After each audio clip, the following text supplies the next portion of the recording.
भारतीय सिनेमा की दुनिया में ना एक ऐसा सम्मान है जो हर कलाकार का सपना होता है।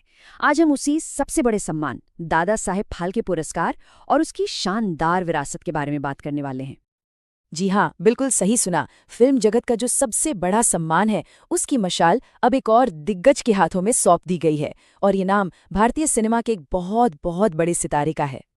और वो नया नाम है मलयालम सिनेमा के सुपरस्टार मोहन लाल का। जी, उन्हें इस साल इस सम्मान के लिए चुना गया है। अच्छा, तो उन्हें ये अवार्ड मिला है साल 2023 में उनके जबरदस्त योगदान के लिए। लेकिन इसका जो सम्मान समारोह होगा वो 2025 में आयोजित किया जाएगा। अब मोहनलाल, जिन्हें फैंस प्यार से लालेटन बुलाते हैं, वो कोई छोटा मोटा नाम तो है नहीं। सोचिए, 2019 में पद्म भूषण, 2001 में पद्मश्री और तो और 5 नेशनल फिल्म अवार्ड्स जीत चुके हैं। मतलब उनका करियर कितना शानदार रहा है, ये यहीं से पता चलता है। तो सवाल ये है कि आखिर ये पुरस्कार इतना खास क्यों है? चलिए समझते हैं कि दादा साहेब फाल्के पुरस्कार में आखिर होता क्या क्या है। देखिए, इसे भारतीय सिनेमा का भारत रत्न भी कह सकते हैं। ये इंडस्ट्री का सबसे बड़ा, सबसे प्रतिष्ठित सम्मान है और ये किसी एक फिल्म के लिए नहीं बल्कि किसी कलाकार के सिनेमा में पूरी जिंदगी के योगदान के लिए दिया जाता है। तो जो भी विजेता होता है, उन्हें 3 खास चीजें मिलती हैं। पहला, एक स्वर्ण कमल मतलब एक गोल्डन लोटस। दूसरा, सम्मान के तौर पे एक शॉल। और तीसरा, एक नकद राशि। और ये जो नकद राशि है, ये होती है 10 लाख रुपए की, जो सूचना एवं प्रसारण मंत्रालय की तरफ से दी जाती है। अच्छा, अब ये तो हो गई अवार्ड की बात, पर कभी सोचा है कि ये अवार्ड है किसके नाम पर? चलिए मिलते हैं भारतीय सिनेमा के जनक दादा साहब फाल्के से।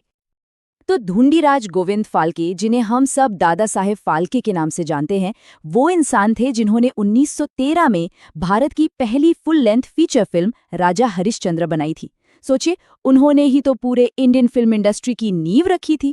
और उन्हीं के सम्मान में ठीक उनकी 100वीं जयंती पर यानी 1969 में इस अवार्ड की शुरुआत की गई।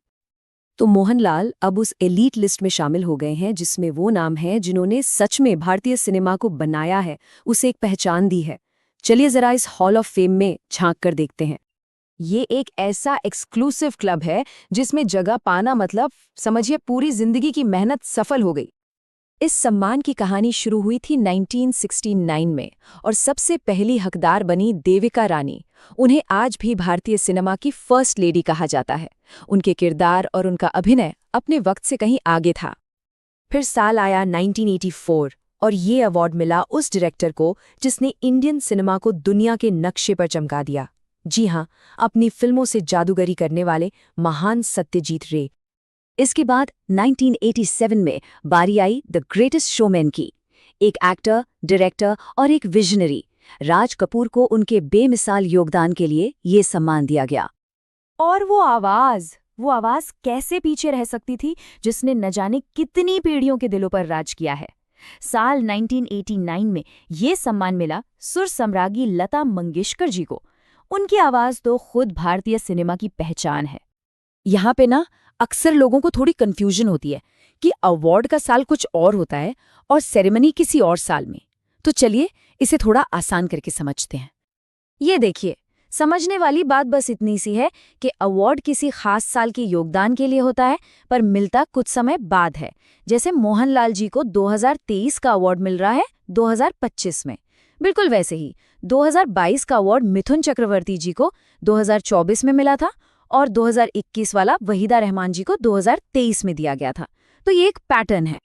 50 साल से भी ज्यादा पुरानी ये विरासत, ये सिर्फ एक अवार्ड नहीं, ये तो भारतीय सिनेमा की आत्मा का जश्न है, उसकी कहानी है।